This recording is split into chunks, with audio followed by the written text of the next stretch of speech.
Bonjour et bienvenue sur Mon Financier. Nous sommes le mardi 16 septembre. Donc là, le Financial Times nous dit ça va repartir en fait à la hausse parce qu'il y a des bonnes nouvelles. La bonne nouvelle, c'est qu'il faut s'intéresser plus, il paraît, à la Banque Centrale Européenne qui va injecter des liquidités, qu'à la Fed qui va peut-être remonter ses taux.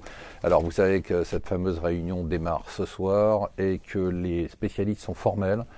Il y a 50% de chances qu'elle monte ses taux, 50% de chances qu'elle ne les monte pas. Voilà, c'est comme ça, on est bien servi.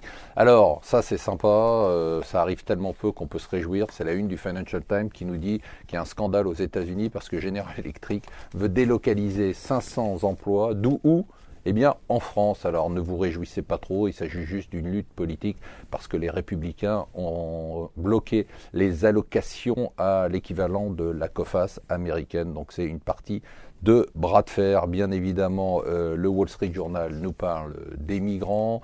Sur le sujet des migrants, c'est assez amusant d'ailleurs parce qu'on voit la versatilité des journaux qui critiquaient Angela Merkel au moment de la crise grecque en disant que c'était elle qui était responsable, qui l'ont portée au nu la semaine dernière en disant que c'était Mère Teresa. Et puis là, à quoi joue Angela Merkel ?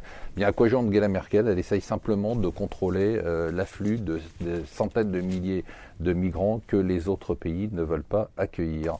Ça devient quotidien, la une des Échos, malheureusement, sur le rapport de la Cour des comptes. Il y en a quasiment un tous les jours. Alors là, c'est la sécurité sociale, c'est mort.